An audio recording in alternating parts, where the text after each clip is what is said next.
Hello friends, नमस्कार आप सभी लोगों को। और ये हमारी जो इंटरनेशनल रिलेशंस है उसके ऊपर जो सीरीज़ है उसका ये 3rd लेक्चर है। तो अगर आप इस लेक्चर को थोड़ा और अच्छे से समझना चाहते हो तो आप मेरे जो पिछले 2 लेक्चर हो चुके हैं, 2 वीडियोस बन चुके हैं, उनको देखें। थोड़ा आपकी एक कंटिन्यूएशन में एक अंडरस्टैंडिंग बनती रहेगी। तो इस वीडियो में जो हम डिस्कस करेंगे वो टॉपिक इंडिया के लिए, इवन पूरी दुनिया के लिए, यूएसए के लिए, रशिया के लिए, सभी के लिए बहुत इंपॉर्टेंट है। और इसीलिए मैंने इस टॉपिक को अभी चुना है डिस्कस करने के लिए, क्योंकि इसके इर्द गिर्द क्या होता है, जो इंटरनेशनल जो रिलेशंस है वो मूव करता है, वो है वेस्ट एशिया जिसको हम बोलते हैं। तो मिडल ईस्ट इसको बोलते हैं हम। तो चाहे इसको मिडल ईस्ट बोल दो, चाहे इसको वेस्ट एशिया बोल दो, क्योंकि मिडल ईस्ट इसको इसलिए बोलते हैं, जब हम यहाँ से वेस्ट से इसको देखते हैं तो ईस्ट की तरफ ही मिडल में दिखता है। और वेस्ट एशिया इसको इसलिए बोलते हैं क्योंकि ये एशिया के वेस्ट का पार्ट है। अब ये इसलिए ज़्यादा इम्पोर्टेंट है क्योंकि यहाँ पे क्या है कि एक ऐसा बॉइलिंग पॉइंट है, एक ऐसी बैटलफील्ड है जहाँ पे दुनिया की जो सारी पावर्स है, जितनी भी पावर्स है दुनिया की, वो कहीं ना कहीं डायरेक्टली और इनडायरेक्टली इसमें इन्वॉल्व है। और इस इन्वॉल्वमेंट का एक और भी इसकी जो वजह है, ये है जो सबसे बड़ी वजह है, वो है यहाँ का ऑयल। और यहाँ का जो एक रूट है जो गल्फ़ कंट्रीज में आती है, अरब कंट्रीज में आती है, जैसा स्ट्रेट ऑफ हॉर्मोज है, जहाँ से दुनिया का जो एक बहुत बड़ा चंक है ऑयल का और ट्रेड का, यहाँ इस रीजन से होता है। और दूसरा, यहाँ पे एक जो मुस्लिम वर्ल्ड की जो कम्युनिटी है, जिसको मुस्लिम वर्ल्ड बोलता है, उसकी भी जो रिनाउंड जो कंट्रीज़ है, चाहे सऊदी अरेबिया है, चाहे ईरान है, चाहे इराक है, वो भी सारा इसी रीजन में फॉल करता है। तो ऑयल भी है यहाँ पे, और एक मुस्लिम वर्ल्ड को देख सकते हैं। और गल्फ़ कोऑपरेशन जो काउंसिल है वो भी यहीं पे ही है। तो अब दूसरा, यहाँ पे जो कुछ बहुत बड़े लेवल की यहाँ पे कन्फ्लिक्ट चली हुई है, जिस तरह से हम बोल सकते हैं इजराइल पैलेस्टीन वाला इशू बहुत बड़ा है। और सऊदी अरेबिया और ईरान के बीच में क्या फ़ाइट है, सऊदी अरेबिया और इजराइल के बीच में किस तरह की कन्फ्लिक्ट्स है। तो इस वजह से ये जो एक पॉइंट है, ये एक ऐसा एरिया है, ऐसा पार्ट है इंटरनेशनल रिलेशन का, जिसको समझना ज़रूरी है। और इंटरेस्टिंग भी है, समझना भी ज़रूरी है। अगर आप इस मिडल ईस्ट को अच्छी तरह से समझोगे तो आपको IR पढ़ने में और आसानी हो जाएगी, क्योंकि यहाँ से हर एक रास्ता खुलता है यहाँ से। और इंडिया के इंटरेस्ट यहाँ पे हर लेवल पे है। इंडिया के इंटरेस्ट है, चाहे एनर्जी को लेकर हो, चाहे स्ट्रेटेजिक पार्टनरशिप को लेकर हो, ट्रेड को लेकर हो। इंडिया की नाम नॉन अलाइनमेंट मूवमेंट है, आज की जो रियलिस्टिक इंडिया है उसकी क्या पोजीशन है, तो इसलिए ज़्यादा इम्पोर्टेंट है। तो अब देखो, अब ये जो वेस्ट एशिया है, जो मिडल ईस्ट है, इसमें जो हम देखते हैं इस रीजन में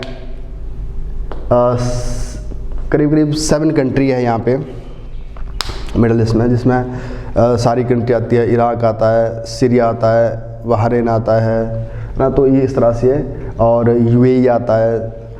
तो अब हम देखते हैं कि इसके एक तो यहाँ पे लगते वाली कंट्री टर्की है, जो उसके नज़दीक में पड़ती है। और उधर को देखते हैं हम, उधर इस तरफ को नॉर्थ वेस्ट की ईस्ट की तरफ, यहाँ ईरान है। और इसमें जो इस रीजन की जो सबसे और एक प्रोमिनेंट कंट्री है वो है सऊदी अरेबिया, और इस तरफ है इजराइल। तो अगर हम बिल्कुल पीछे थोड़ा हिस्ट्री में चले जाए तो इससे ये पता चलता है कि एक टाइम इस तरह का है कि जहाँ पे सऊदी अरेबिया और इजराइल की आपस में दुश्मनी है। और उधर जो सऊदी अरेबिया है उसकी दुश्मनी ईरान के साथ भी है, और जो इजराइल है उसकी दुश्मनी यहाँ पे ईरान के साथ है। तो अब हम देखते हैं यहाँ पे सऊदी अरेबिया ईरान का दुश्मन, ईरान इजराइल का, इजराइल सऊदी अरेबिया का। तो इस तरह से आपस में ये लड़ रहे हैं। और इस लड़ाई में एक चीज़ है कि ये तीनों, यहाँ की मेन पावर समझ लो यहाँ की, और ये तीनों कहीं ना कहीं इस वेस्ट एशिया और इस मिडल ईस्ट को कंट्रोल करना चाहते हैं। तो एक बड़ा डिवीज़न यहाँ पे ये है कि जो ईरान है ये शिया है, और जो सऊदी अरेबिया है ये सुन्नी है, और जो इजराइल है वो ज्यूज़ है। तो इस तरह से मेन तो ये मुस्लिम वर्ल्ड है, और इस मुस्लिम वर्ल्ड के बीच में ज्यूज़ भी है।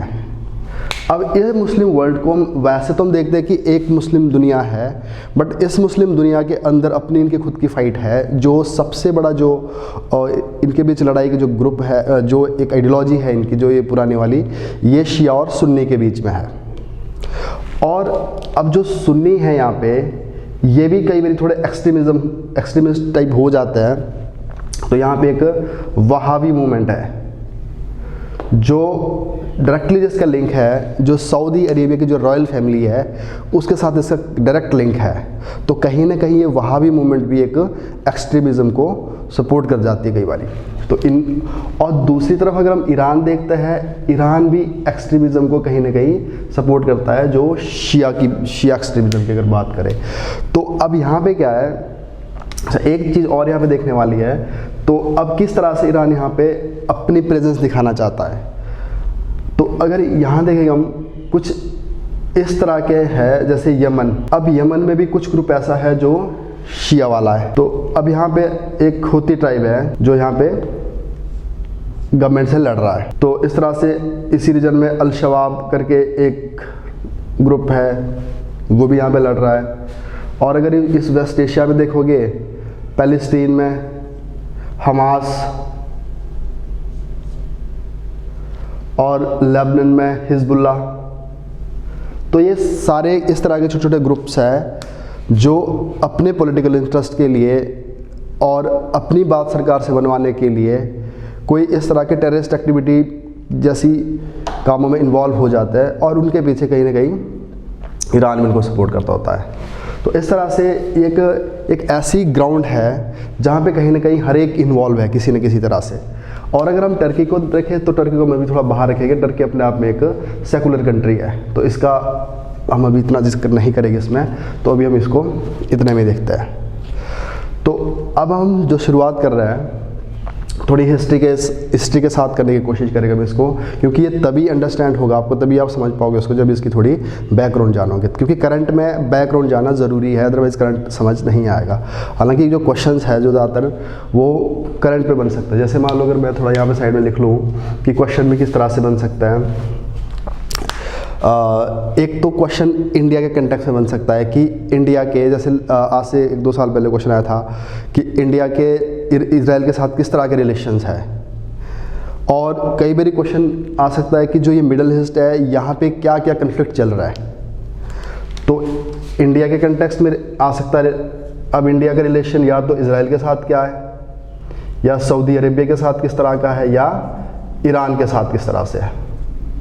और बीच में हम यूएसए को तुम बीच में देख के चलते हैं, क्योंकि हमारा जो ये कॉन्टिन्यूएशन है ये इंडिया यूएसए रिलेशन ही है वैसे तो। और इसमें हमने यूएसए को भी देखना होता है बीच में। एक तो क्वेश्चन ये बनता है यहाँ पे जो इंडिया के साथ जिसका डायरेक्ट लिंक है। अब दूसरा क्वेश्चन ये बनता है कि शायद जिसमें इंडिया का डायरेक्ट लिंक ना हो, जैसे हम बोलेंगे कि जो मिडल ईस्ट है that is a battle field for proxy war. तो यहाँ पे जो प्रॉक्सी वॉर है उसके लिए ग्राउंड बना हुआ है इस टाइम ये। तो ये जो प्रॉक्सी वॉर है, इस प्रॉक्सी वॉर का मतलब क्या होता है, दो कंट्री आपस में डायरेक्टली नहीं लड़ती बल्कि वो दूसरों को लड़वाती है वहाँ पे। तो इस तरह से ये जो ग्राउंड बना है इस टाइम सऊदी अरेबिया और ईरान के बीच में एक प्रॉक्सी बैटल फील्ड है जहाँ पे दोनों कंट्री इंडायरेक्टली इन्वॉल्व है। तो प्रॉक्सी वॉर में बन सकता है क्वेश्चन। और कई बार क्वेश्चन दूसरी तरफ से बन जाता है कि जो आजकल वहाँ पे क्या चल रखा है। जैसे अभी हम यहाँ पे एक अब्राहम एकॉर्ड है, ये बड़ा एक गेम चेंजिंग एकॉर्ड है। अगर ये सही से इम्प्लीमेंट हो सकता है, हो जाएगा, तो काफ़ी नए नए चेंजेस खुलेंगे यहाँ पे, कुछ नई हिस्ट्री मिलेगी यहाँ पे देखने को। तो कई बार इस पे जैसे अब्राहम एकॉर्ड पे आ सकता है। और अब इस एकॉर्ड का इंडिया के साथ भी तो कुछ होगा इसका असर, इंडिया पे भी इसका असर पड़ेगा। तो ये भी यहाँ पे क्वेश्चन बन सकता है। और कई बार हम ये भी बोल सकते हैं कि इस रीजन में एक हमेशा कोल्ड वॉर रही है, और वो कोल्ड वॉर आगे अगर इसके हम पीछे फोर्स देखते हैं तो जैसे मैंने बताया भी, एक तरफ से सऊदी अरेबिया जो सुन्नी है यहाँ पे, और वो यहाँ पे एक लीड कर रहा है, और दूसरी लीड यहाँ पे कर रहा है ईरान। तो अगर इसके पीछे जो और भी एक फोर्स है, सऊदी अरेबिया वाले जो ग्रुप पे है, हम कई बार देखते हैं कि यहाँ पे यूएसए इस तरफ से एक्टिव रहता है। और अगर देखते हैं हम ईरान वाली साइड से, तो वहाँ से रशिया काफ़ी एक्टिव रहता है। और आज की डेट में जो इंडिया के लिए जो प्रॉब्लम कर रहा है वो ईरान और रशिया की दोस्ती तो है पुरानी, उससे इंडिया को उतनी बड़ी प्रॉब्लम नहीं है। बट आजकल जो नई दोस्ती बन रही है, अभी जो फ्रेंडशिप हो रही है ईरान के साथ चाइना की, क्योंकि चाइना ने 25 ईयर के लिए एक comprehensive strategic partnership agreement sign किया है, जिसपे 400 बिलियन की उन्होंने उनको एक एड भी प्रोवाइड करी है।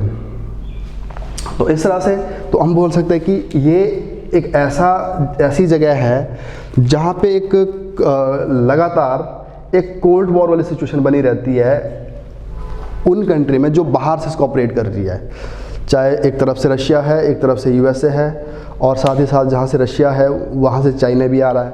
तो ये भी एक क्वेश्चन बन सकता है, राइट।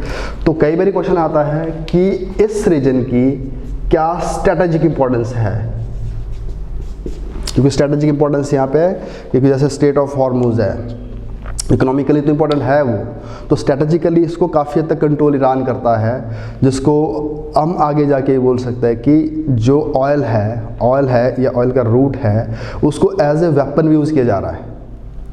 तो यहाँ पे एक डिप्लोमेसी है, चाहे ऑयल को लेकर है, चाहे एक रूट को लेकर है, चाहे शिया सुन्नी को लेकर है, तो उस लेवल पर यहाँ पे गेम खेली जाती है। तो वो आपको सारा समझना है यहाँ पे। तो अब देखिए, तो अभी तक ये लड़ाई जो देख रहे थे हम, तो आजकल एक नया तरीका आ रखा है यहाँ पे, जो ये मिडल ईस्ट है, जिनका सबसे ही बड़ा दुश्मन इस रीजन में कौन है? इजराइल। हमेशा से इजराइल रहा है दुश्मन, क्योंकि ऐसा समझ लीजिए कि एक पूरे मुस्लिम वर्ल्ड के अंदर कुछ ही % लोग दूसरी कम्युनिटी के हैं जो ज्यूज़ हैं, और उन ज्यूज़ ने इनको इस तरह से परेशान कर रखा है। तो अब जो वेस्ट एशिया के जो लोग हैं, जो मुस्लिम लोग हैं, ये इनसे इतनी नफरत करते हैं ज्यूज़ से, तो उनका नाम तक नहीं लेना चाहते, राइट। और अब आजकल अगर हम देखते हैं कुछ इस तरह की डेवलपमेंट हो चुकी है इस रीजन में, जहाँ पे जिससे ये नफरत करते हैं उनसे उनकी दोस्ती होती हुई दिख रही है। एक बहुत बड़ा चेंज है इतने कई सालों के बाद। तो और जो ये मुस्लिम वर्ल्ड है वो आपस में एकदम से दुश्मनी की कगार पर आ गया है, Saudi Arabia and Iran, even पूरा मिडल ईस्ट। तो इसको अगर हम, तो अब यहाँ पे सबसे पहले हमें समझना है कि यहाँ इजराइल का क्या लिंक है, इजराइल के साथ इनका क्या लिंक है। तो बिल्कुल शॉर्टकट जाऊँगा मैं यहाँ पे हिस्ट्री में। तो अगर हम इजराइल की अगर हम बात करते हैं यहाँ पे, तो ये एक, अगर ये पूरा रीजन था, ये एक ऑटोमन एम्पायर है, जिसको अब हम देखते हैं कि जो फर्स्ट वर्ल्ड वॉर के बाद या उससे थोड़ा थोड़ा पहले, तो जो ऑटोमन एम्पायर था वो टूटना स्टार्ट हो गया था।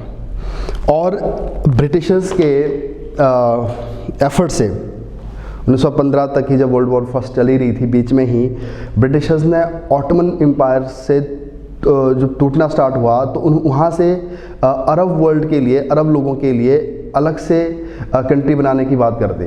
तो जिसमें से एक अरब वर्ल्ड का एक ग्रुप इकट्ठा हुआ, तो वहाँ से एक फिलिस्तीन निकला। तो 1917 में वर्ल्ड वॉर फर्स्ट के बाद, फर्स्ट के साथ ही साथ यूके ने इस फिलिस्तीन रीजन को ऑक्यूपाई कर दिया। अभी इजराइल कहीं एग्जिस्ट नहीं कर रहा है, तो सिर्फ फिलिस्तीन था, तो फिलिस्तीन को ऑक्यूपाई कर दिया। अब अगर हम फिलिस्तीन उनके पास है, अब एक चीज़ है यहाँ पे, जो ज्यूज़ कम्युनिटी है, तो वो भी फिलिस्तीन के साथ जुड़ी हुई है, क्योंकि उनका रिलीजन वहीं से स्टार्ट होता है, फिलिस्तीन से, जेरूसलम से। और जेरूसलम क्रिश्चियन के लिए भी जुड़ी हुई है, क्योंकि वहाँ पे क्रूसिफिकेशन हुआ था। और यहीं पे मुस्लिम के लिए भी एक बड़ा इंपॉर्टेंट प्लेस है यह, क्योंकि ये माना जाता है कि जो प्रॉफिट मोहम्मद है, यहाँ से वो स्वर्ग के रास्ते निकले थे। तो ये एक जेरूसलम वाला रीजन तीनों कम्युनिटी के लिए बहुत इंपॉर्टेंट है। तो अब कई सालों से जो ज्यूस लोग थे वो नहीं थे यहाँ पे, क्योंकि उनकी जो अरब के साथ वर्ल्ड थी वो वहाँ से निकल गए थे बाहर। तो ज्यूस लोगों को कभी न कभी उनके मन में एक बात थी कि हमारी एक लैंड है जहाँ से हम निकले हुए हैं, तो वो लैंड हमें कभी मिलनी चाहिए। तो ये जो ज्यूज़ कम्युनिटी थी, इनका ये काफ़ी साइंटिफिक टेम्पर अच्छा था, इनका रिसर्च एंड डेवलपमेंट में बहुत आगे निकल गए थे, बट ये अपनी कंट्री में थे नहीं, ये यूएसए में थे, यूके में थे और यूरोप में थे। तो अब इनकी भी एक लॉबी थी, इस लॉबी ने क्या कर दिया, यूके की जो गवर्नमेंट थी उसको प्रेशराइज करना स्टार्ट कर दिया कि हमें जो हमारी नेशनल लैंड है वो मिलनी चाहिए। और यूके को क्यों प्रेशराइज कर रही है, क्योंकि यूके और फ्रांस के बीच में एक एग्रीमेंट हुआ था जिसमें ये बताया गया था कि कुछ पोर्शन फ्रांस के पास रहेगा और कुछ पोर्शन इस मिडल ईस्ट का यूके के पास रहा था। तो पैलेस्टीन यूके के पास आ गया था, तो इसलिए यूके के ऊपर ये प्रेशर बन रहा था कि आपको हमें हमारी लैंड दिलानी चाहिए। तो अब यहाँ पे क्या हो गया, 1917 में British pledged establishment of Palestine as national home for Jews. तो ब्रिटिशर्स ने कमिटमेंट कर दी ज्यूज़ लोगों से कि हाँ आपको हम यहाँ पे रख देंगे। तो ऐसा रखने का भी ऐसा समझ लीजिए कि एक रेफ्यूजी के तौर पर रखा गया था यहाँ पे, बट जो ज्यूज़ था इनका एक जो लॉन्ग टारगेट था वो तो अपनी कंट्री बनाना था अलग से। तो अब नेशनल होम फॉर ज्यूज़ 17 तक यहाँ पे लोग आने लग गए। अब जब सेकेंड वर्ल्ड वॉर हुआ, सेकेंड वर्ल्ड वॉर के बाद यहाँ पे माइग्रेशन और बढ़ गया, और सेकेंड वर्ल्ड वॉर के बाद तो यहाँ पे बहुत सारे ज्यूज़ लोग आ गए दुनिया से, जितने भी जहाँ पे थे। और यहाँ पे एक जो सेकेंड वर्ल्ड वॉर से पहले जो जर्मनी में एक हॉलोकॉस्ट हुआ था जिससे ज्यूज़ को बाहर भगा दिया गया था, उनको बहुत बड़े लेवल पर मारा गया था, तो वहाँ से एक शब्द निकलता डायस्पोरा। तो जो वो और ज़्यादा बार फैल गए, वो सभी लोग भी यहाँ पे आ गए। और एक खास बात इसमें यह थी कि जो ज्यूज़ लोग थे वो वैसे भी वो साइंस एंड टेक्नोलॉजी में काफ़ी आगे निकल गए थे। सेकेंड वर्ल्ड वॉर के बाद बहुत सारे लोग ऐसे थे जो आर्म्ड फोर्सेस में बड़े ज़्यादा एक्टिव थे, वो भी इसमें आके मिल गया। तो उनको लगा कि अभी हम पूरी इस तरह से वर्ल्ड वॉर में लड़ रहे हैं, दुनिया के लिए लड़ रहे हैं, क्यों ना अब अपनी कंट्री के लिए लड़ा जाए। तो इनकी जो बहादुरी थी उसको भी शोकेस करने का इनको एक मौका मिल गया था। तो नेक्स्ट था अब 47 में, ये 47 तक की बात हो गई जब इनका रिफ्यूज़ बढ़ गया, लोग यहाँ पे इकट्ठे हो गए। तो अब कहीं ना कहीं जो ये अरब कंट्री थी, जो ये अरब जो लोग हैं, इसमें जैसे इजिप्ट हो गया, जॉर्डन हो गया, इराक हो गया और लेबनान हो गया, सीरिया हो गया, तो इनको अरब कंट्री बोलते हैं। अब इनकी टेंशन बढ़ गई कि इनको लगा कि ये तो लोग बहुत कम कभी आए थे 1917 में, और 47 तक पहुँचते पहुँचते ये बहुत ज़्यादा लोग यहाँ पे एंटर हो चुके। अब कहीं इनको ये लग रहा था कि जो वेस्टर्न कंट्री है, यूएसए और यूके जैसी कंट्री है, वो कहीं ना कहीं अब इंटरेस्ट दिखा रही है ज्यूज़ की एक फुल फ्लेज्ड कंट्री बनाने में। तो अब इन्होंने अपोज करना स्टार्ट कर दिया, बहुत बड़ा लेवल पर इन्होंने अपोज करना स्टार्ट कर दिया। और इन्होंने ये स्टार्ट कर दिया कि हम अब इनको यहाँ से निकाल देंगे, इनको मार देंगे, किसी भी हालत में यहाँ पे एक ज्यूज़ कंट्री नहीं बननी चाहिए। और अब देखो यहाँ पे एक बात और थी, जो सऊदी अरेबिया है, इनके बड़े अच्छे रिलेशन थे यूएसए के साथ। जब सऊदी अरेबिया ने यूएसए से पूछा कि आप ये क्या कर रहे हो कि हमारे इस रीजन में क्यों किसी को लेके आ रहे हो, तो यूएसए ने इनको एक एश्योरेंस दी कि देखिए अगर इनको हम रखने की बात करेंगे, यहाँ पे इनको परमानेंट सेटल करने की बात करेंगे, तो इसका जो ड्राफ्ट है वो यूएनओ में पास होना ज़रूरी है, और यूएनओ में आप लोगों की मर्ज़ी से होगा तभी हम इनको अलाउ करेंगे। तो यहाँ पे सऊदी अरब को लगा कि चलो यूएनओ में तो शायद ही कुछ होगा। बट जब यूएनओ में 47 में रेजोल्यूशन गया, तो यूएनओ में ये देखने के मिला कि यूएसए और यूके ने डायरेक्टली सपोर्ट किया पैलेस्टीन बनने में। तो अल्टीमेटली 47 में जो अरब ये जो एरिया था पैलेस्टीन वाला, इसको स्प्लिट कर दिया, इसको बांट दिया गया अरब्स में, जो फिलिस्तीन बन गया, और इसके अंदर जो ज्यूज़ थे उनका गाज़ा बन गया, उनका इजराइल बन गया। अब इजराइलियों ने तो ये एक्सेप्ट कर लिया, उनको तो कंट्री मिल गई, बट जो पैलेस्टीनियन लोग थे उन्होंने इसको रिजेक्ट कर दिया, अरब्स ने इसको रिजेक्ट कर दिया। अब आगे जाके अब इनमें इतनी ज़्यादा एक टेंशन बढ़ गई इस रीजन में कि अब जो अरब लोग थे उनको लग रहा था कि हमारे सामने इतना कुछ हो गया और हम कुछ भी नहीं कर पाए। तो आगे जाके अरब्स कंट्री ने मिलके एक ग्रुप बनाया जिसको बोलते हैं PLO, फिलिस्तीन लिबरेशन ऑर्गेनाइजेशन। अब फिलिस्तीन लिबरेशन ऑर्गेनाइजेशन बना था 1964 में। अब इसको बनने के पीछे एक वजह ये भी थी कि जो यहाँ फिलिस्तीन वाले रीजन थे, यहाँ से रिफ्यूज़ अरब की अदर कंट्री में जाना स्टार्ट कर गया था। अब इसलिए उनको इकट्ठा लड़ना ज़रूरी था। बट इसका ये हुआ जब PLO बना, तो अब यहाँ पे ना एक चीज़ और भी है।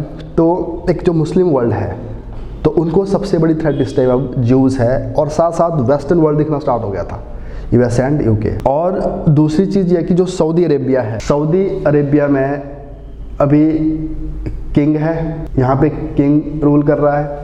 और जो और बड़ी फेमस कंट्री यहाँ पे ईरान, पावरफुल, वहाँ पे भी अभी किंग ही था, जो जगह शाह जो था लास्ट किंग, और इसी तरह से यहाँ पे भी राजा। तो यहाँ पे ऐसा समझिए कि यहाँ पे डेमोक्रेसी नहीं थी।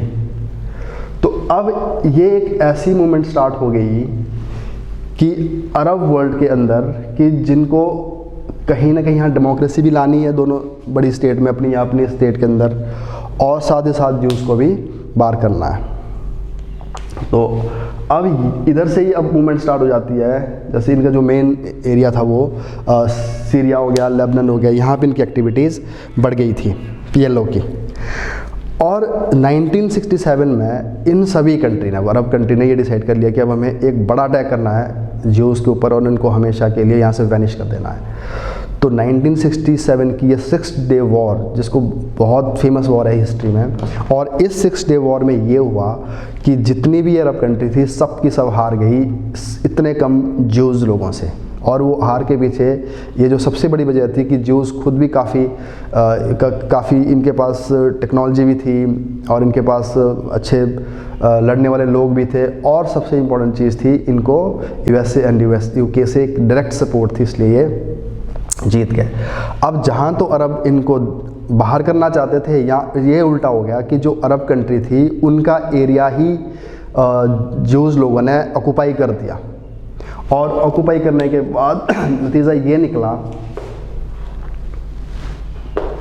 तो ये पूरा रीजन है। अब जो अरब लोग हैं, पैलेस्टीनियन है, ये यहाँ बच गया है। यहाँ गाज़ा स्ट्रिप है यहाँ पे, और यहाँ पे वेस्टर्न बैंक है यहाँ पे, और इधर जो जेरूसलम वाला रीजन है वो भी इनके कब्जे में आ गया। और उसके बाद ऊपर चाहे जॉर्डन है, लेबनान है, और इधर सीरिया है, और इधर इजिप्ट है। तो इन सब का जो एरिया था वो इनके पास चला गया। तो अरब लोग अंदर तो बहुत कम रह लिए फ़लस्तीन में, और जो बाहर वाला एरिया था वो भी कहीं चला गया। अब इसके बाद अब जो सऊदी अरेबिया था, अब इसने फिर से लीड करना स्टार्ट कर दिया कि हमें अभी हार नहीं माननी चाहिए, हमें किसी तरह से इनको बाहर करना चाहिए। तो यहाँ पे सऊदी अरेबिया ने पहली बारी में अपना जो इनका दोस्त था USA, उसको क्लियरली चैलेंज करना स्टार्ट कर दिया कि अब हम एक बारी फिर अटैक करेंगे, अगर आप लोगों ने सपोर्ट किया तो हम आपका तेल रोक देंगे। क्योंकि उस टाइम क्या था, उस ज़माने में बात है 1973 की, उस टाइम ऑयल एक ऐसा चीज़ था जो बहुत ज़रूरी था किसी भी इकॉनमी को चलने के लिए। क्योंकि आज की डेट से ऑयल शायद इतना ज़रूरी नहीं भी है, क्योंकि ऑयल के बहुत ज़्यादा सब्स्टिट्यूट आ चुके हैं। जैसे हमारी कार इलेक्ट्रिक हो गई है, USA खुद के पास अब एनर्जी का बहुत बड़ा सोर्स है, उसके पास न्यूक्लियर एनर्जी है, शैल गैस है, और उसके पास इवन ऑयल खुद के पास है आज की डेट से। इवन अगर हम देखते हैं, कोई डाटा देखता है, तो USA सऊदी अरेबिया से आज की डेट से ज़्यादा ऑयल को प्रोड्यूस कर रहा है। तो शायद जितना इंपॉर्टेंट उस टाइम USA के लिए ऑयल था, और उतना इंपॉर्टेंट USA के लिए सऊदी अरेबिया था। और आज की डेट से शायद USA के लिए इतना इंपॉर्टेंट नहीं भी रहेगा, क्योंकि उसके पास जो इसकी जो एनर्जी की जो रिक्वायरमेंट है वो अब ये खुद फुलफ़िल कर रहा है। तो इसलिए पहली बारी अगर हम बोल सकते हैं कि ऑयल को एज ए वेपन की तरह यूज़ करने की बात की सऊदी अरेबिया ने।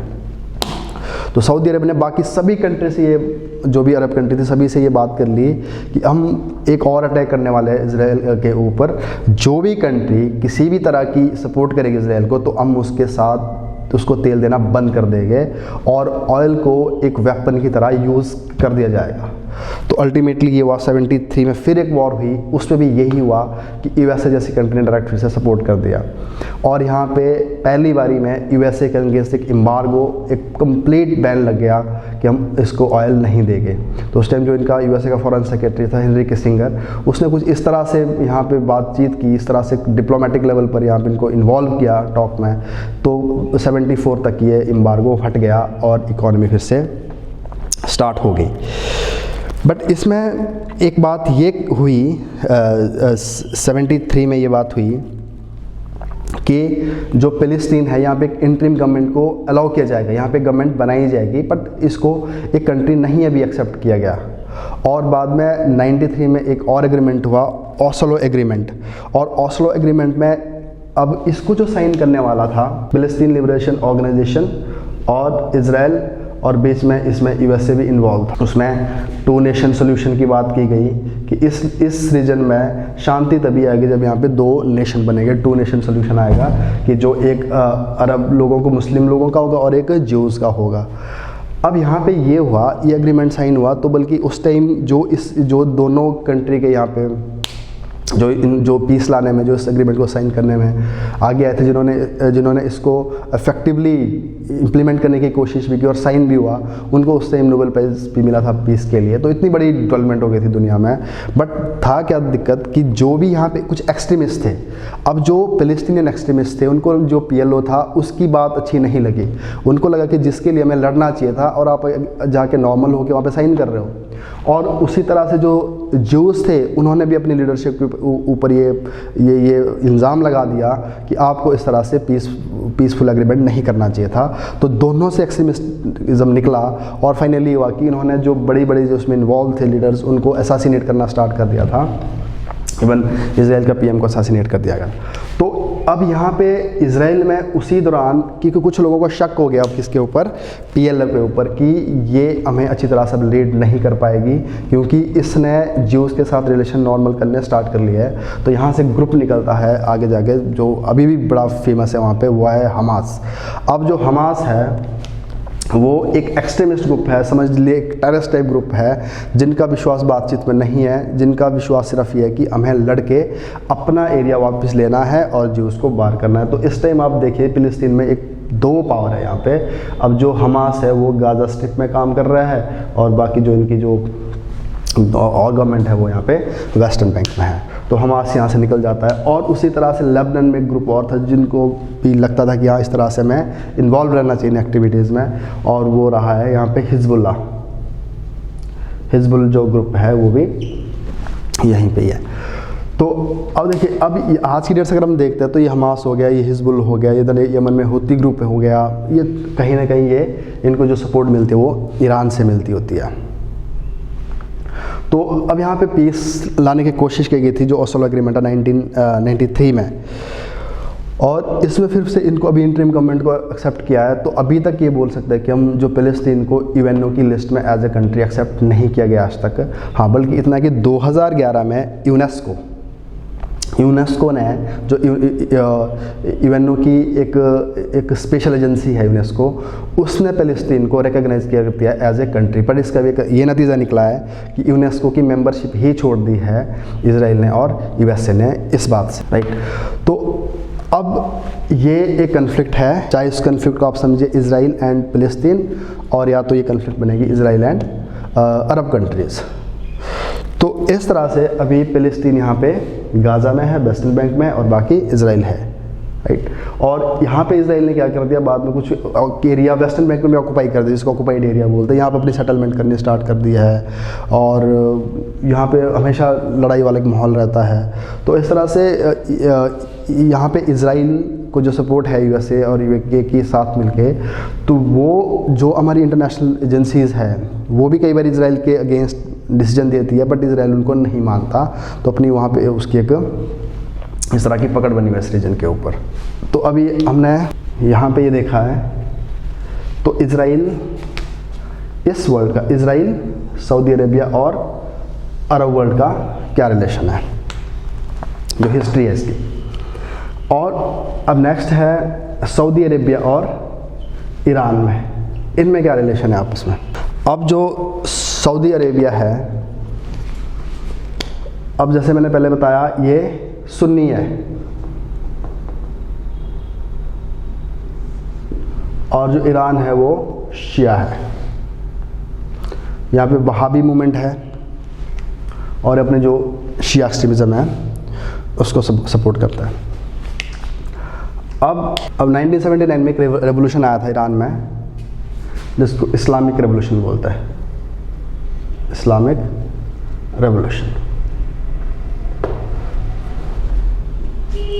अब इस्लामिक रेवोल्यूशन का जो मेन लीडर था अयातुल्ला खमेनी, जो आज की डेट से ईरान का सुप्रीम लीडर है।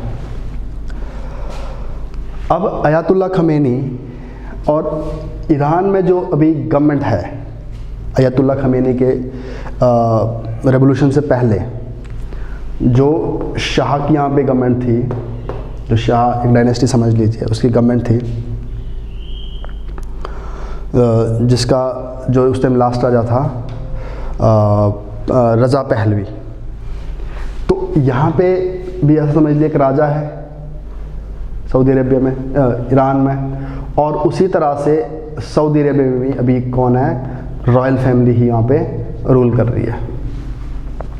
और सबसे अच्छी बात उस टाइम ये थी कि जो ये रज़ा पहलवी है और जो सऊदी अरेबिया का जो किंग है, ये दोनों यूएसए के दोस्त हैं, तो इसलिए इनके आपस में कोई प्रॉब्लम नहीं थी, क्योंकि दोनों रॉयल फैमिली से आते हैं और दोनों के यूएसए के साथ रिलेशन अच्छे थे। अब सबसे बड़ी जो बात यहाँ पे हुई कि जो यहाँ पे अयातुल्ला खमेनी था उसने रिवोल्ट स्टार्ट कर दिया वहाँ के ईरान के जो यहाँ की रॉयल फैमिली थी। अब जो अयातुल्ला खमेनी अपनी जो लीड कर रहा था उस टाइम, वो भी कहीं लेबनान से कर रहा था, और अब लेबनान से कर रहा था तो जो लोग थे, तो इवन उस टाइम इस तरह से हुआ कि जो पैलेस्टीनियन जो लोग थे वो उसी दौरान ज्यूज़ के साथ लड़ रहे थे, जो मैं भी पीछे बात कर चुका है। तो जो उनका जो मेन लीडरशिप थी अरब वर्ल्ड की, वो अयातुल्ला खमेनी के साथ मिल लिए। तो इन्होंने जो पूरा एक ढांचा तैयार किया इस रेवोल्यूशन का, वो पैलेस्टीन, लेबनान और सीरिया वाले रीजन में ही किया। इवन जो अयातुल्ला खमेनी था वो उस टाइम लेबनान से ही काम करा था। तो अब यहाँ पे एक चीज़ उस टाइम और देखने को मिलती है कि जो दोनों थे, जो शिया सुन्नी थे, उन्होंने अपने जो मतभेद थे शिया सुन्नी वाले, वो भूल के वो इकट्ठे आ चुके थे, क्योंकि उनको अल्टीमेटली एक काम करना था यहाँ पे। एक तो ज्यूज़ को बाहर करना था, इतनी बड़ी मूवमेंट चलानी थी, और दूसरा जो ईरान है वहाँ पे एक इस्लामिक रेवोल्यूशन लेकर आना था। और इस्लामिक रेवोल्यूशन लेकर आके जो वहाँ का राजा है, जो वहाँ का किंग है, उसका जो वेस्टर्न इन्फ्लुएंस है उसके ऊपर, क्योंकि उसको पूरा यूएसए चला रहा है, उसके क्लचेस से उसको बाहर निकालना था। तो इस तरह से एक ये दौर चल रहा था। तो हम ये देख सकते हैं कि उस टाइम शिया सुन्नी के जो डिफरेंसेस थे, कन्फ्लिक्ट्स थे, वो सही हो गए थे। तो उस टाइम जो फ़लस्तीन का जो मेन लीडर था यासिर अराफत करके नाम था, और उधर अयातुल्ला खमेनी थे, ये दोनों इकट्ठे हो चुके थे उस टाइम।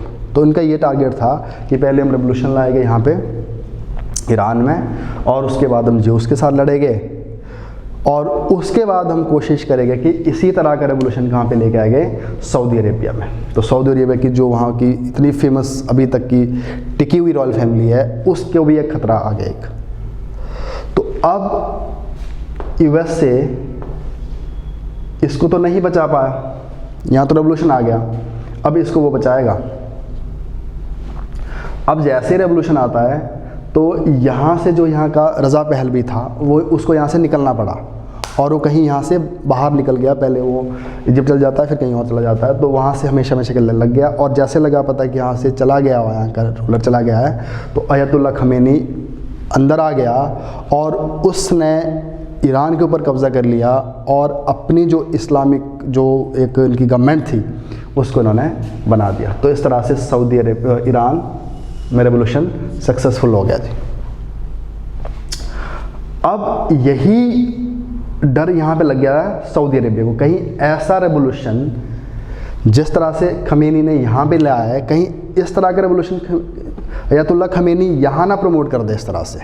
तो इसलिए इनकी जो दुश्मनी थी यहीं से स्टार्ट हो चुकी थी, सऊदी अरेबिया और ईरान के बीच में। तो पहली लड़ाई इनकी इस तरह से थी।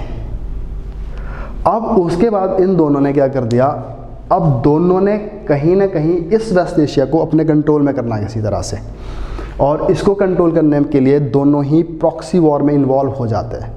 और आगे जाके 1980s में ईरान और इराक की आपस में लड़ाई हो जाती है, ईरान और इराक की। अब ईरान और इराक दोनों कंट्री साथ साथ है और दोनों में शिया कम्युनिटी है, बट डिफरेंस यहाँ पे एक बहुत बड़ा ये है कि इराक के अंदर जो लोग थे, जो मेजॉरिटी में जो लोग हैं वो थे शियाज, बट उनके ऊपर जो रूल करा था सद्दाम हुसैन वो था सुन्नी।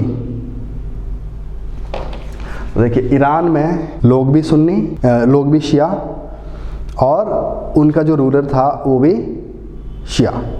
बट अगर हम बात करें इराक की, वहाँ पे जो लोग हैं वो शिया है, जो सद्दाम हुसैन है वो सुन्नी है।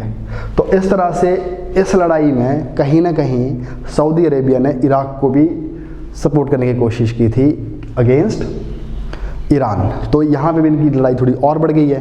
तो कन्फ्लिक्ट आप समझिए इनके बीच में क्या कन्फ्लिक्ट थे। पहला कन्फ्लिक्ट ये था कि शिया सुन्नी वाला जो इनका चलता आ रहा है, और दूसरा कन्फ्लिक्ट इनका ये था कि जिस तरह का रेवोल्यूशन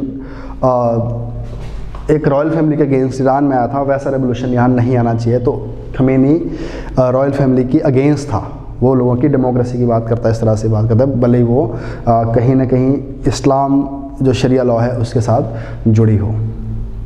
और तीसरा बना यहाँ पे एक सबब इसका ये प्रॉक्सी वॉर, उसकी वजह से भी इनके बीच में दुश्मनी होने लग गई थी।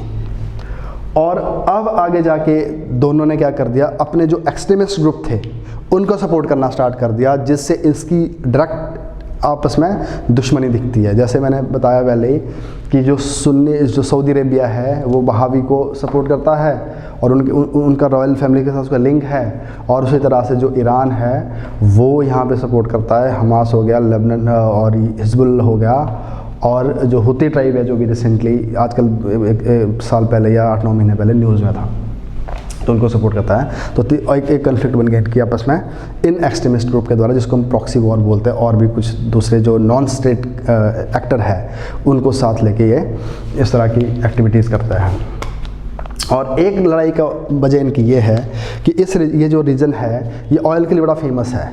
तो कहीं ना कहीं अपनी मार्केट को बनाने के लिए, अपनी मार्केट को बचाने के लिए, अपने ट्रेड को बढ़ाने के लिए भी आपस में दोनों लड़ते रहते हैं, क्योंकि दोनों ही बहुत बड़े ऑयल प्रोड्यूसर कंट्री है। इसकी वजह से भी इनके बीच में लड़ाई रहती है। और जो सबसे इम्पोर्टेंट चीज़ है वो है ईरान की एक स्ट्रेटजिक लोकेशन।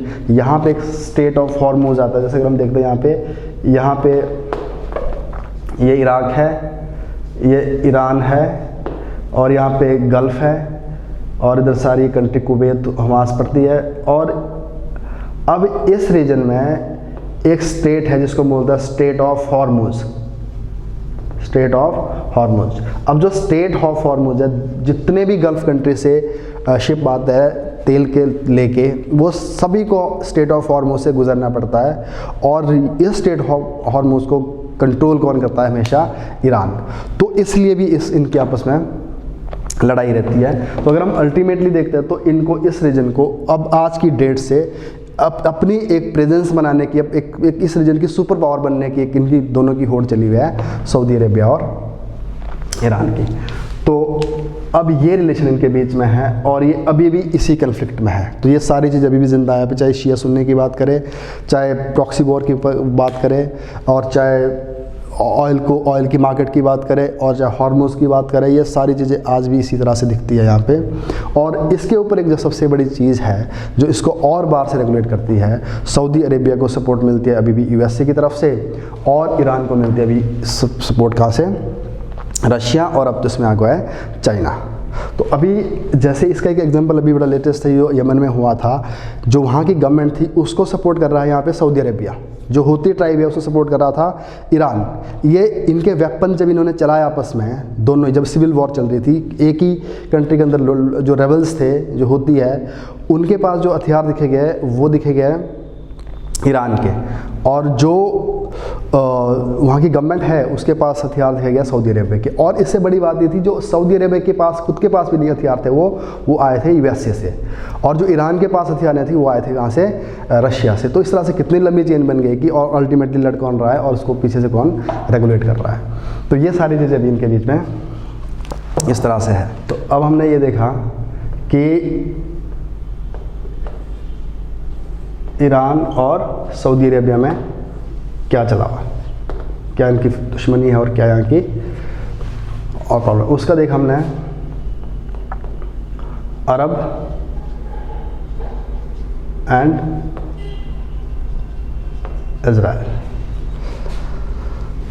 तो अब एक इस तरह से बन गया फिर से ट्रायंगल, ईरान, सऊदी अरेबिया और इजराइल, ये तीनों एक दूसरे के दुश्मन है। इसकी दुश्मनी इससे भी है और इससे भी है, इसकी इससे भी है और इससे भी है, और अल्टीमेटली ये इस रीजन को कंट्रोल करना चाहते हैं। तो अब ये तो इसका इनका पुराना था, बट आज की डेट से क्या होने लग गया यहाँ पे, आज की डेट से ये हो रहा है कि जो ये अरब्स है ये कभी इनके दुश्मन थे इजराइल के, जो हमने अभी तक देखा है फिलिस्तीन की वजह से, किसी और वजह से भी। और अब यहाँ पे नया जो आज अभी का जो ट्रेंड है वो ये बताता है कि ईरान और अरब अब आपस में एक फाइट में है। अब वो फाइट किस में हो सकती है, चाहे उसको कोल्ड वॉर के रूप में देख लो, और जो असल में जो दिखती है दैट इज प्रॉक्सी वॉर, और अगला है to control, fight for control, to control West Asia.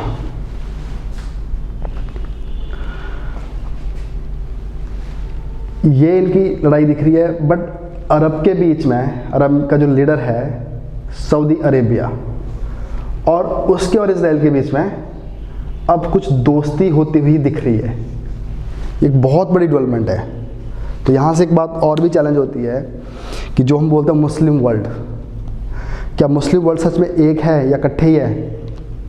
जो इस्लामिक कंट्री की जो ऑर्गेनाइजेशन है, क्या वो सच में इकट्ठे ही है? बट हम यहाँ पे ये देखते हैं कि अभी का जो सिनारियो ये बताता है कि मुस्लिम वर्ल्ड एक नहीं है, वो बिल्कुल अलग है, वे टूट रहा है। बल्कि मुस्लिम वर्ल्ड अपने में तो दोस्ती ना रख के बल्कि किसी और से रखने की कोशिश कर रहा है, जो ज्यूज़ है। तो इस तरह से ये जो वोकैबुलरी है इस तरह की, तो शायद ये पॉलिटिकल लेवल पर किसी और तरह से यूज़ होती है। अगर कहीं इलेक्शन है, वोट है, जैसे इंडिया में कई बार होता है मुस्लिम हिंदू, तो ये दुनिया में इस तरह से चलती रहती है। बट अगर आप रियलिटी देखते हैं तो रियलिटी कुछ और हो सकती है, जिसमें इकोनॉमिक, स्ट्रेटेजिक और अदर चीज़ें सामने आती है, उसको ध्यान में रख ये सब हो रहा है। अब यहाँ पे जो सबसे बड़ी ये भी बात है वो इसको जोड़ रहा है, इजराइल और सऊदी अरब को, ये अरब वर्ल्ड है, उसको जोड़ने के लिए भी जो सबसे बड़ा काम है वो है अब्राहम अकॉर्ड। Abraham accord. अब इस पर भी सवाल बन सकता है। अब सबसे पहले तो आप मोटे तौर पर ये समझिए कि ऐसी क्या सिचुएशन है इस टाइम जिससे अरब वर्ल्ड इजराइल के नज़दीक आ रहा है। ये सबसे बड़ा सवाल है, और इसको आप समझोगे तो थोड़ा आपको इंटरेस्टिंग भी लगेगा ये, और आपको और जो रिलेशंस है उनको समझने भी आसानी हो जाएगी।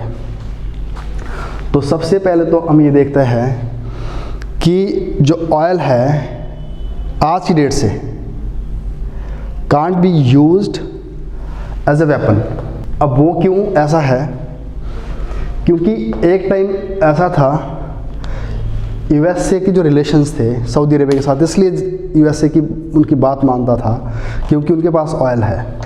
बट आज की डेट से ऐसा नहीं है, क्योंकि जैसे मैंने पहले बताया कि अभी शायद आने वाले कुछ सालों के बाद शायद ऑयल की, तेल की इतनी ज़रूरत ना हो दुनिया को, क्योंकि जिस हिसाब से हम ऑयल का अल्टरनेट ढूंढ रहे हैं, और जो पेरिस एग्रीमेंट हुआ तो उसमें क्लियरली बताया गया है कि हर एक कंट्री को कम से कम 30-40% अपनी जो एनर्जी के जो रिसोर्सेज है वो इससे बाहर कर देना है, रिन्यूएबल की तरफ जाना है, चाहे वो विंड एनर्जी है, सोलर एनर्जी है, न्यूक्लियर एनर्जी है, शैल गैस है, बहुत सारी चीज़ें ऐसी है, और इलेक्ट्रिक जो गाड़ियाँ आ रही है, तो उससे हमें लगता है कि आने वाले टाइम में शायद ऑयल को बाहर निकल जाएगा इस चीज़ से। और दूसरी बात यह कि जो कंट्री है, यूएसए जैसी कंट्री है, उनके पास खुद के पास इतना तेल आ चुका है, जैसे मैंने पहले बताया कि ये अब ज़्यादा ट्रेड करते हैं, ज़्यादा एक्सपोर्ट करते हैं, ज़्यादा प्रोडक्शन करता है अपने तेल की, तो ये भी एक बात हो सकती है। अब इसीलिए जो सऊदी अरेबिया है उसने एक अपना एक टारगेट बनाया है जिसको बोलते हैं हम विजन 2033। अब सऊदी अरेबिया का जो विजन 2033 है, उसमें जो टारगेट रखा है कि हमने 2030 तक अपनी इकोनॉमी को शिफ्ट कर देना है ऑयल से, एक जो उसको डाइवर्सिफिकेशन ऑफ इकोनॉमी जिसको बोल सकते हैं, उनको डाइवर्ट कर देना है किसी दूसरे में। अगर अभी हम देखते हैं वहाँ पे 80% मान लो वहाँ की इकोनॉमी ऑयल से चलती है, 10% अदर से चलती है। अब ये क्या चाहता है कि आने वाला टाइम हम ऐसी अपनी इकोनॉमी को लेके जाए 2030 को, फ्यूचर में ऐसा हो सकता है कि 80% अदर से चले और सिर्फ 10 या 20% सिर्फ ऑयल पे रहे। तो अब इसके लिए इनको, अब खासकर इस रीजन में जहाँ पे कुछ ज़्यादा रिसोर्सेज नहीं है, क्योंकि वहाँ पे डेजर्ट है, तो उसमें काम आती है सबसे पहले टेक्नोलॉजी। और आपको पता होगा जो टेक्नोलॉजी है इस टाइम, इस तरह की जो सबसे ज़्यादा जो टेस्टेड टेक्नोलॉजी है टाइम से जिन्होंने टेस्ट किया वो इजरायली लोग हैं। अगर आप देखोगे जब इनको इजराइल मिला था तो वो बड़ा बैरन लैंड थी, बड़ा रूखा सूखा एरिया था, बट इन्होंने टेक्नोलॉजी से ड्रिप एंड स्प्रिंकल इरिगेशन जैसे कंसेप्ट देकर दुनिया को, इन्होंने अपने एरिया को इतना हरा भरा कर दिया था कि वहाँ पे फसलें उगाने स्टार्ट कर दी थी। तो एग्रीकल्चर के नाम पर इन्होंने बहुत कुछ किया है। तो अभी इवन इंडिया के जो रिलेशन है इजराइल के साथ, वो ज़्यादा दो चीज़ों पर टिके हुए हैं, क्योंकि वहाँ से हम एग्रीकल्चर को जो एसोसिएटेड जो टेक्नोलॉजी है वो वहाँ से लेते हैं हम, और दूसरा वेपन को लेकर लेते हैं। तो इसलिए इनको टेक्नोलॉजी की ज़रूरत पड़ेगी, जो कि कहाँ से मिल सकती है, इजराइल से। और है यही, अगर सऊदी अरेबिया को अगर ये टेक्नोलॉजी लेनी पड़ेगी तो किससे लेगा, यूएसए से या यूरोप से, जो बहुत दूर है, माइल्स ऑफ डिस्टेंस में है, दूर है। और कहीं ना कहीं यूएसए और यूरोप जैसी कंट्री खुद जुड़ी हुई है इजराइल के साथ इस टेक्नोलॉजी के लिए। तो अब इनको बात समझ आ गई है कि इतना दूर जाना, और वहाँ से भी जो हमें टेक्नोलॉजी मिल रही है वो भी कहीं ना कहीं इजराइल की ही होगी। तो इसलिए बेटर है कि हम खुद इस तरफ जाए कि डायरेक्ट इनके साथ लिंक बनाया जाए इजराइल के साथ। तो इनकी जो इकॉनमी है वो भी इन्हें इस तरफ लेके जा रही है, क्योंकि ऑयल का भविष्य नहीं है अब। और दूसरे ने जैसे टूरिज़्म बढ़ाना है यहाँ पे, तो टूरिज़्म भी थोड़ा नेबरिंग कंट्री के साथ रिलेशन अच्छे हो गए तो ही बढ़ेगा। आगे जाके इनके टारगेट है कि यहाँ पे जैसे कैसीनो जो हो गया, यहाँ पे बड़े इस तरह के टूरिज़्म को अट्रैक्ट करने के लिए बीचेस हो गया, बहुत सारी चीज़ें यहाँ पे प्रमोट की जाएगी। तो इसलिए भी इनको ऐसा लगता है। तो इसलिए भी ये सवाल है कि ये अकॉर्ड क्यों हो रहा है। और अगला यहाँ पे पॉइंट ये है कि अब आने वाले टाइम में इनको ये लग गया हुआ है कि अब लड़ाई शायद नहीं होगी, अब एक कन्फ्लिक्ट नहीं सोल्यूशन है। तो अब चाहे इवनों की बात देख लो, यूएसए की, इवन कंट्री लाइक इंडिया, जो हमेशा जिन्होंने क्या सपोर्ट किया है,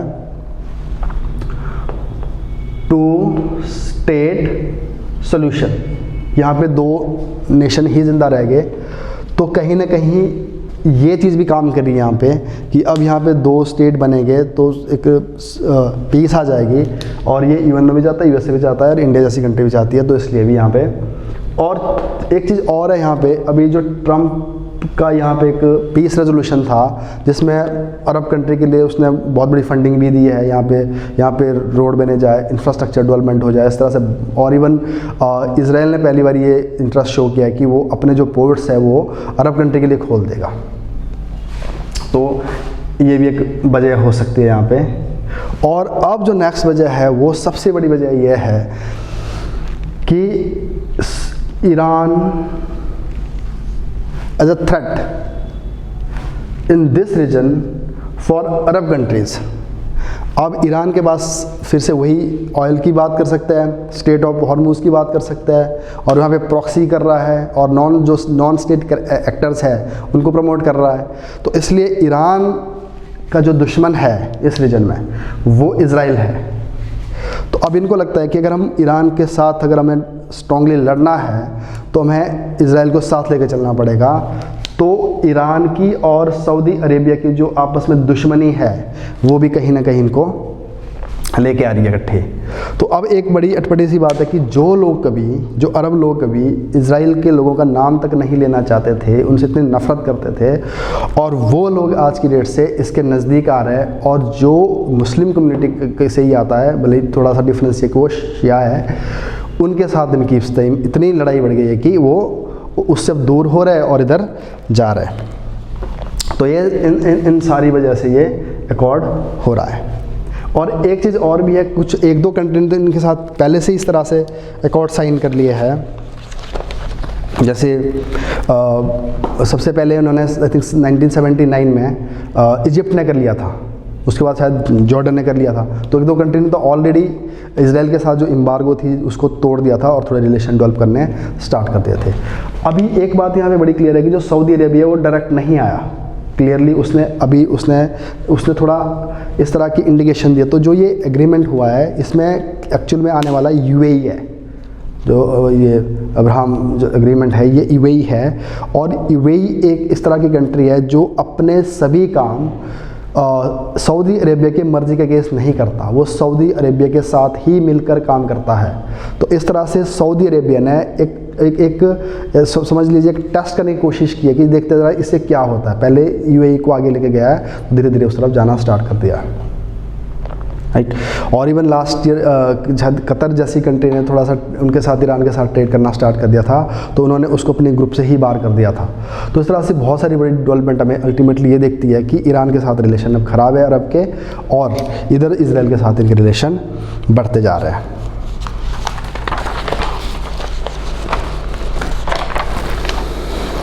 तो अब जो इसके ऊपर अब जो क्वेश्चन बनता है इस टाइम, सबसे पहले तो अब्राहम अकॉर्ड क्या है, यूएई इजराइल के बीच हुआ है, और इसको जो आगे लेकर आने वाला जो इसके बीच मीडिएटर का जो काम कर रहा है वो यूएसए है। फिर से यूएसए का रोल हमेशा दिखता है। और इसको टेस्ट करना कौन चाहता है, पूरी अरब कंट्री, जो इनका लीडर है कौन, सऊदी अरेबिया। और सऊदी अरेबिया ने इन कंट्री के साथ मिलकर बना रखा है गल्फ़ कोऑपरेशन काउंसिल, जो ऑयल का प्रोडक्शन करती है और अपनी मर्जी के जो कंट्रीज हैं उनको बेचती है। जैसे यूपीएससी में एक बार क्वेश्चन पूछा था ये प्रीलिम्स में कि इनमें से कौन सा कंट्री जीसीसी का पार्ट नहीं है, गल्फ़ कोऑपरेशन काउंसिल का पार्ट नहीं है, तो उसमें सिंपल सी बात है, उसमें ईरान एक ऑप्शन था। तो ईरान वैसे इसमें एलिमिनेट हो जाता है कि जहाँ पे सऊदी अरेबिया जैसी कंट्री तो वहाँ पे ईरान नहीं होगा। तो उन्होंने अपने मार्केट बनाने के लिए, अपने ऑयल के लिए, अपने जो पर्सनल रिलेशन है उनको बिल्ड करने के लिए जीसीसी बना रखा है। तो इस टाइम यूएई और इजराइल के बीच में और यूएसए की ब्रोकरेज की वजह से ये सब कुछ हो रखा है। और इसमें ऐसा नहीं कि इसमें अकेले यूएई के इंटरेस्ट है, इसमें पूरे अरब वर्ल्ड का है। अब नेक्स्ट है इसमें to establish normal relation between two country, दोनों कंट्री में रिलेशन नॉर्मल करना है। और फॉर्मल डिप्लोमेटिक रिलेशन स्टार्ट हो जाएगी इनके पास, फॉर्मली डिप्लोमेटिक रिलेशन स्टार्ट हो जाएगा कि एक कंट्री के दूसरी कंट्री में इन्वेस्टर वगैरह एक्सचेंज होने स्टार्ट हो जाएगा exchange. Israel would suspend its plan to annex part of occupied West Bank. जैसे हमने बताया था कि वेस्ट बैंक में इसने एरिया ऑक्यूपाई कर रखा है जो कहीं यूएई कहीं भी है, उसको बोल दे कि हम उनको वापस दे देंगे कि कोई बात नहीं, आप इसको यूज़ कर सकते हैं। तो 7 गल्फ़ कंट्री है इस तरह से। तो तीसरी कंट्री बनी है ये, तो इस तरह से चलो मेंस में शायद काम ना आए इतना, पर प्री में आते हैं इस तरह से क्वेश्चन। तो इजिप्ट और जॉर्डन पहले ही है, 1979 में इजिप्ट गया था और 1994 में जॉर्डन ने साइन किया था इनके साथ इस तरह का एक एग्रीमेंट जिसमें इन्होंने अपने रिलेशन खोल दिए थे। अब तीसरी कंट्री बन गया यूएई, तो धीरे धीरे ये जा रहा है। तो नेक्स्ट है why this accord is relevant. जैसे मैंने बताया कि रेलेवेंट इस वजह से है, और कुछ और रेलेवेंट भी है। टू रीओरिएंट देयर इकॉनमी, अपनी इकॉनमी को ठीक करने की बात करेगा। अब सभी को अल्टीमेटली लड़ाई झगड़े से कुछ नहीं होगा, इकॉनमी की तरफ जाना है। एनहांस कोऑपरेशन विद इजराइल, जो हम अभी तक बात करते आ रहे हैं। और नेक्स्ट है threat from radical Sunni extremism. जैसे मैंने बताया सुन्नी एक्सट्रीमिज्म कहाँ पे है, कौन सपोर्ट करता है उसको, ईरान। उससे बहुत ज़्यादा थ्रेट है, उससे भी वो बच जाएगी ये जो कंट्रीज़ है। Need to counter Iran again. Address threat from political Islam. अब एक पॉलिटिकल इस्लामिज्म जिसको बोलते हैं इस्लामिक ब्रदरहुड, वो भी अब आगे आ रही है। अब जो इस्लामिक ब्रदरहुड है वो हमेशा डेमोक्रेसी चाहेगी। अब हम देखते हैं अरब स्प्रिंग में यही हुआ है कि जितनी भी कंट्री थी वहाँ पे, चाहे वो ट्यूनीशिया है और जितनी भी वो कंट्री है, जो हम देखते हैं अफ्रीकन कॉन्टिनेंट के जो ऊपर वाली कंट्री सारी है, जैसे ये ट्यूनीशिया से स्टार्ट हुआ था, उसके बाद आगे इजिप्ट तक पहुँच गया था, राइट, जहाँ पे गद्दाफी था। ये सारे लोगों के अगेंस्ट जो अरब स्प्रिंग आया था, और उस अरब स्प्रिंग में ये था कि इन जो डिक्टेटर्स थे उनको बाहर करो। और मुस्लिम ब्रदरहुड एक पॉलिटिकल एक ऐसी है जो मुस्लिम को लेकर साथ चलती है पर डेमोक्रेसी की बात करती है। और उससे सबसे ज़्यादा थ्रेट किसको दिखता है इस टाइम, सऊदी अरेबिया को, क्योंकि वहाँ पे कौन है अभी, फिर भी वहाँ प्रिंस है, जैसे मोहम्मद बिन सलमान अभी वहाँ का प्रिंस है, तो उनको यहाँ से थ्रेट है, तो इसलिए भी वो चाहते हैं कि इस तरफ चले जाए। तो कॉमन एनिमी तो इनका हो ही गया ईरान। अब नेक्स्ट है इस अकॉर्ड की एक जियोपॉलिटिकल सिग्निफिकेंस क्या होने वाली। जियोपॉलिटिक्स समझते हैं आप, जियोग्राफिकल लेवल पर हम पॉलिटिक्स की बात करते हैं। जैसे हम जियोपॉलिटिकली हम देखते हैं कि जियोपॉलिटिकली हम यूएसए से ज़्यादा कनेक्टेड है, भले हम जियोग्राफिकली बहुत दूर हैं। और पाकिस्तान का सबसे ज़्यादा नज़दीक है, तो पाकिस्तान से जियोपॉलिटिकली कटे हुए हैं। पाकिस्तान के लिए हमारी हार्डली 2 फ्लाइट जाती होगी दिन में, और यूएसए के लिए और ज़्यादा जाती है। तो इसलिए जियोपॉलिटिक्स पे इस पर क्या असर पड़ेगा। तो पहला है strategic advantage over Iran. Strategic advantage over Iran. अब ईरान जो इसमें डोमिनेंस अपना स्थापित करना चाहता है, चाहे वो स्टेट ऑफ हॉर्मुज़ है, चाहे वो प्रॉक्सी वॉर है, चाहे वो ऑयल की मार्केट है, चाहे वो यूएसए का सैंक्शन है, जो भी इस तरह की एक्टिविटीज़ है, तो यहाँ पे जीत हो जाएगी ईरान के ऊपर इन कंट्री की, कि ईरान थोड़ा यहाँ पे अलग पड़ जाएगा, क्योंकि दोनों सऊदी अरेबिया और ये लोग आपस में इजराइल के साथ मिल लेंगे। ठीक है जी। और दूसरा इनकी बेटर इकॉनमी हो जाएगी, इजराइल फंड करेगा, यूएसए फंड करेगा, जो इनका इंफ्रास्ट्रक्चर बढ़ेगा, हेल्थ बढ़ेगा, बहुत कुछ बढ़ने वाली है यहाँ पे। Countries like USA has set the target to shift their economy. Countries like Saudi Arabia, कि वो जैसे मैंने पीछे बताई थी कि इन्होंने अपनी इकॉनमी को, इन्होंने पूरी सभी कंट्री ने अपनी इकॉनमी इनको कि किसी न किसी तरह से इनको अपनी इकॉनमी को शिफ्ट करना ही पड़ेगा ऑयल इकॉनमी से। अब इजराइल के लिए क्या फ़ायदा यहाँ पे, get diplomatic and economic opening with the big power in Gulf. अब इजराइल हमेशा से यहाँ पर लग रहा है, सभी के साथ लड़ता रहा है, तो इसके लिए एक बहुत बड़ा मौका है कि गल्फ रीजन की कंट्री के साथ यहाँ पे रिलेशन बना जाए। और सऊदी अरेबिया के लिए वही है, ईरान हो गया, अपनी मार्केट हो गई, डिप्लोमेसी हो गई।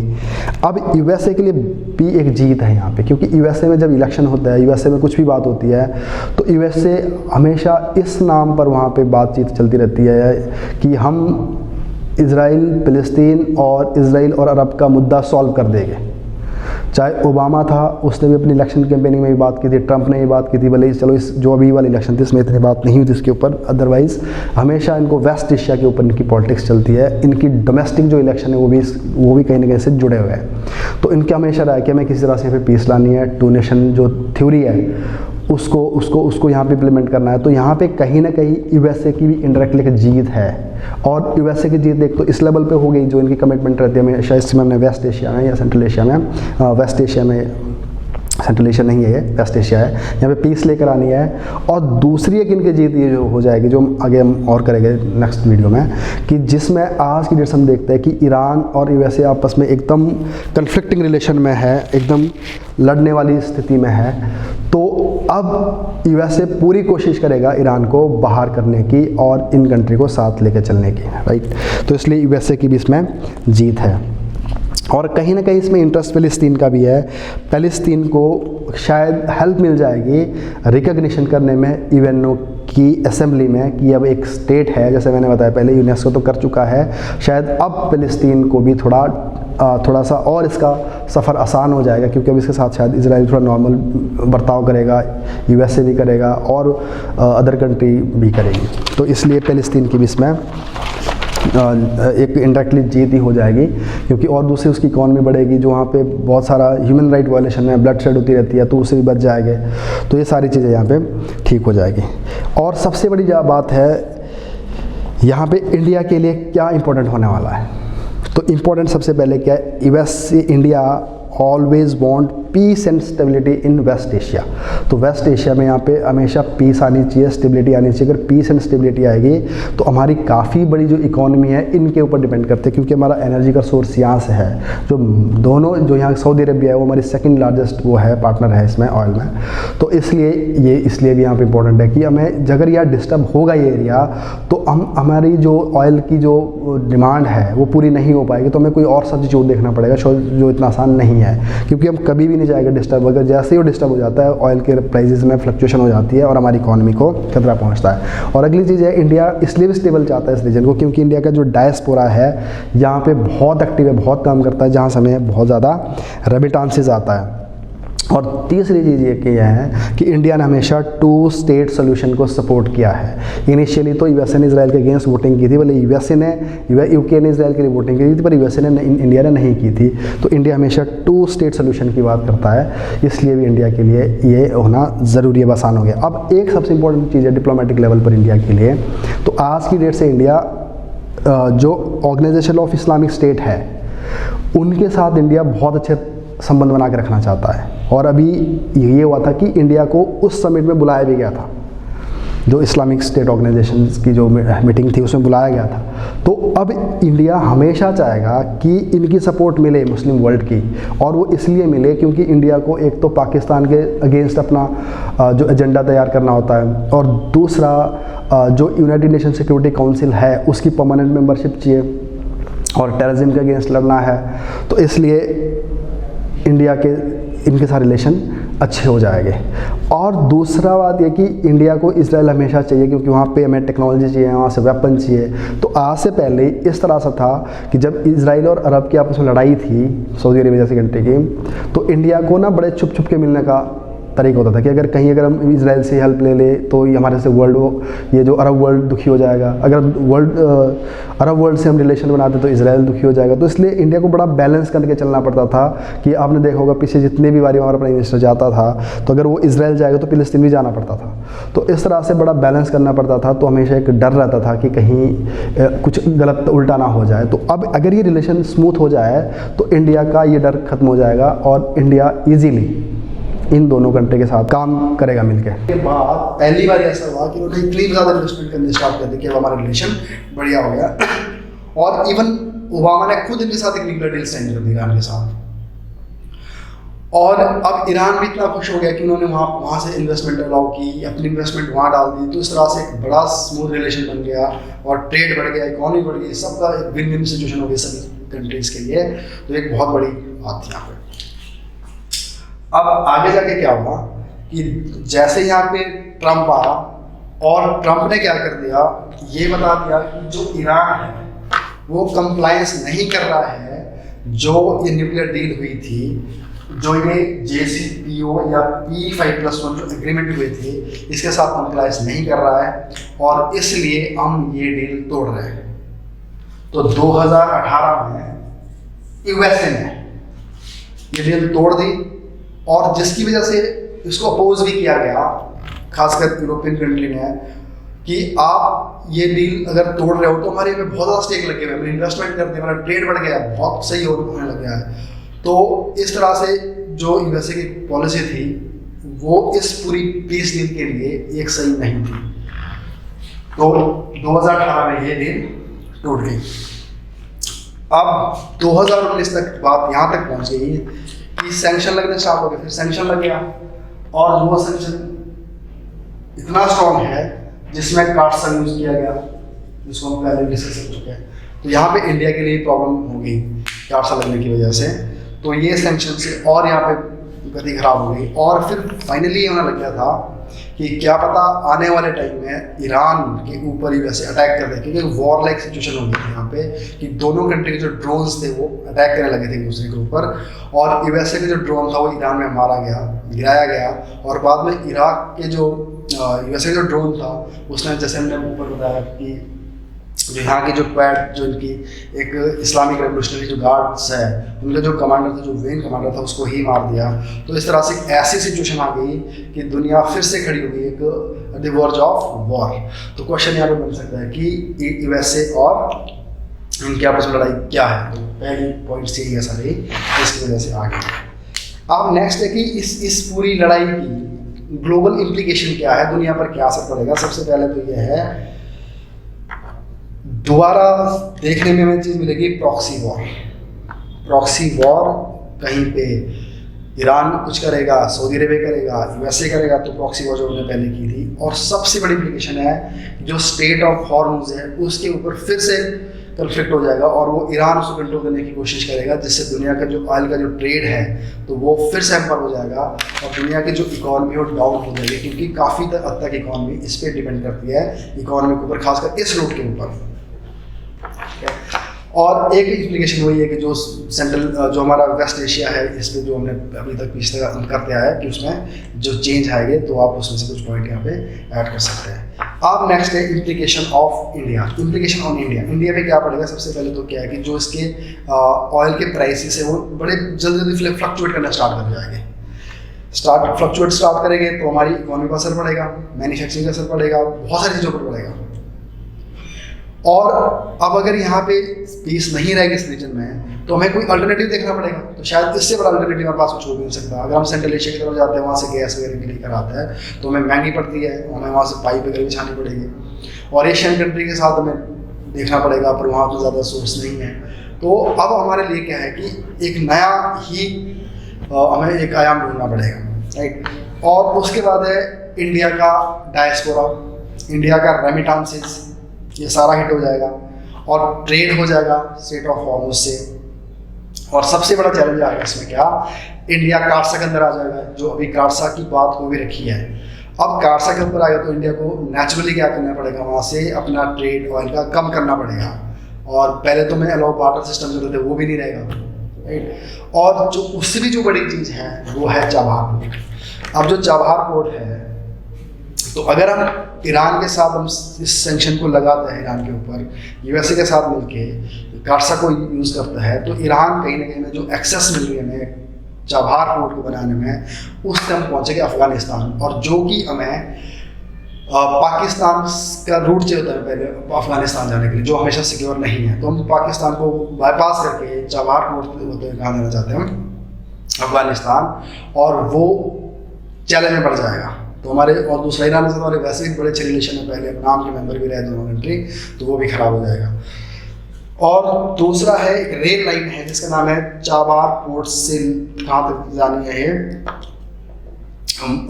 बॉर्डर जो जहाँ से अफगानिस्तान का स्टार्ट होना है, जायदान करके एक जगह है, तो वहाँ तक पहुँचनी है रेल लाइन, ये भी हमारी ख़राब हो जाएगी।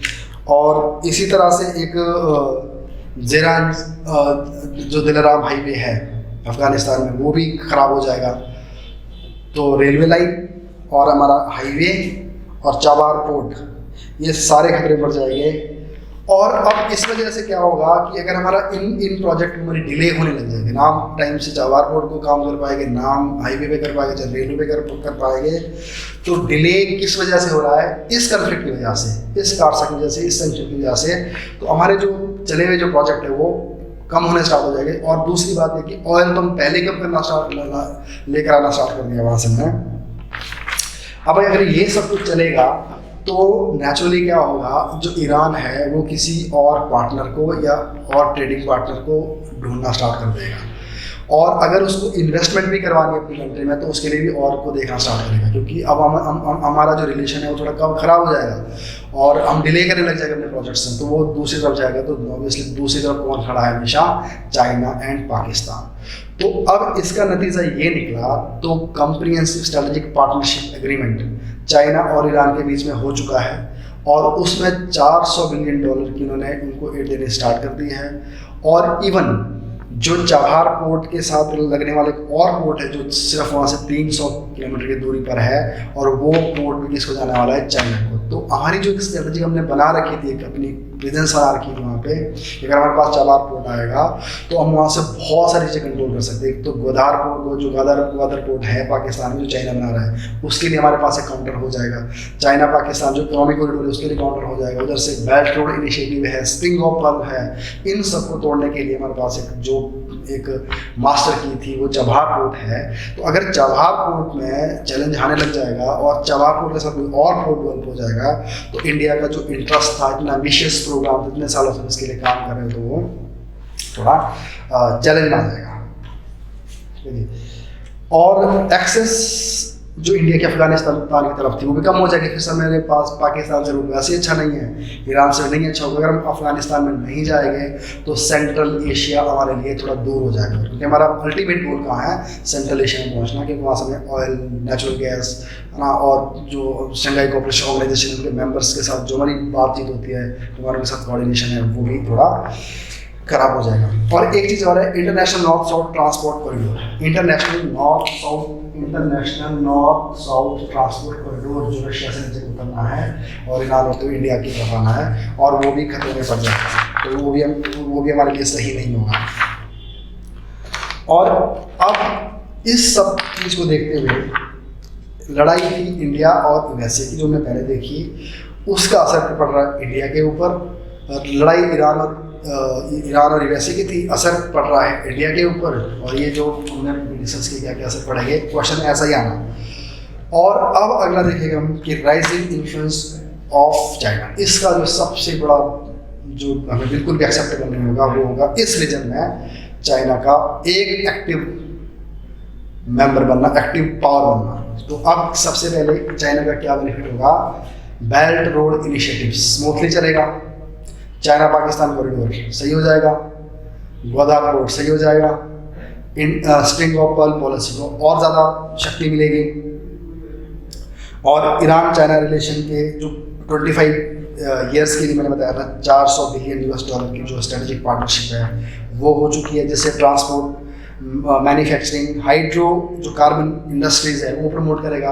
तो पाकिस्तान जैसे चाइना को बोलते हमेशा always come with big pocket, तो वो अपने बड़े पैसे लेके वहाँ पे आएगा और जो उसको एक मौका मिला था उसको वो ग्रैब कर देगा, और इंडिया का इसमें ऐसा नुकसान होने वाला है।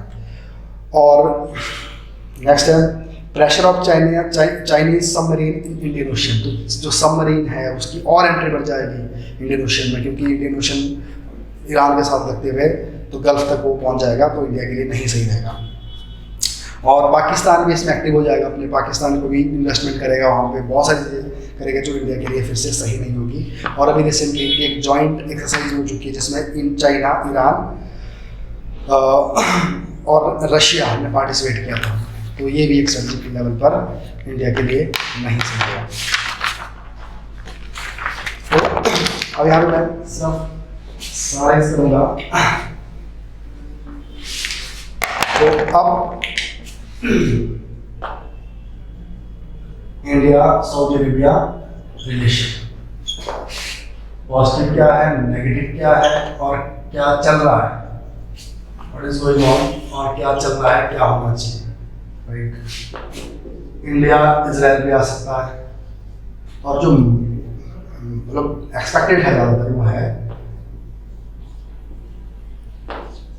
यूएसए और ईरान, उसमें क्या हो रहा है, और इसका असर जो मैंने किया इंडिया के ऊपर क्या होगा, और चाइना में से क्या मिलेगा, और ये फिर से इंडिया पे क्या असर पड़ेगा। तो इसलिए आपने चीज़ें कनेक्ट करके पढ़नी है, मतलब मल्टी डायमेंशनल अप्रोच। आप हर एंगल देख रहे हो कि ईरान के साथ अगर हमारा ये रिलेशन होगा तो चाइना कहाँ पहुँच जाएगा इस चीज़ से, पाकिस्तान के साथ क्या हो जाएगा, ग्वादर पोर्ट क्या हो जाएगा, अफगानिस्तान में क्या हो जाएगा, सेंट्रल एशिया की तरफ हम जाना चाहते हैं वहाँ पे क्या हो जाएगा, यूएसए के साथ रिलेशन है वहाँ पे क्या हो जाएगा, इजराइल के साथ क्या असर पड़ेगा। तो इस तरह से आप इन चीज़ों को समझें। तो अब यही भी इसी के साथ मैं अपना वाला मैं क्लोज करूँगा। तो इसमें एक चीज़ रहेगी जो थोड़ा और डिस्कस करेंगे इंडिया यूएसए के कंटेक्स्ट में, वो है अफगानिस्तान, और अफगानिस्तान के साथ हम करेंगे साथ में पाकिस्तान, क्योंकि ये तो मैंने रखा हुआ है। तो ये अगर आपकी इतनी अंडरस्टैंडिंग आ गई तो ये थोड़े समझने वाले मुद्दे हैं जिनमें थोड़ी बात इधर उधर हो सकती है। और उसके बाद हमारे नॉर्मल रिलेशन है, जैसे पाकिस्तान के साथ क्या है, श्रीलंका के साथ क्या है, नेपाल के साथ क्या है, वो फिर इजीली अंडरस्टैंड हो जाता है। तो आप इस तरह से जब आप इन वीडियोस को देख रहे हो तो अपने कुछ डाउट्स है तो आप कमेंट बॉक्स में लिख सकते हैं और वहाँ से फिर हम और क्लियर करने की कोशिश करेंगे। तो इस टाइम आप खुद अपनी तरफ से ये आपके लिए टास्क समझ लीजिए कि आपने ये समझना है कि अभी जो सिचुएशन है, अगर आपको बड़े लेवल पर अगर आपने 8-10 पॉइंट मुझे बताना है तो आपने ये बताना है कि बड़े लेवल पर इस टाइम इंडिया की क्या पोजीशन है, इस टाइम इंडिया की क्या पोजीशन है वेस्ट एशिया में, इस देश में। तो इंडिया की यहाँ पे क्या पोजीशन है और रियलिस्टिक पॉइंट ऑफ व्यू सोचना है कि इंडिया की क्या हो सकती है यहाँ पे। अब आप बड़े बड़े तौर पर एक जगह ले ले, ईरान के साथ क्या हमारी कंडीशन है, इजराइल के साथ क्या है, चाइना कैसे इसमें रोल प्ले कर रहा है। तो एक बड़े लेवल पर अपने एस्पेक्ट में कोशिश आपने करने के 10 पॉइंट अगर हो सके तो कमेंट में लिखिए, तो एक दूसरे के साथ शेयर हो जाएंगे। तो यहाँ पर क्या समझते हैं इसके बारे में, राइट। तो यहीं पे मैं अपना ये क्लोज कर रहा हूँ और अगली वीडियो में हम स्टार्ट करेंगे अफगानिस्तान और पाकिस्तान वाला किस तरह का रिलेशन है।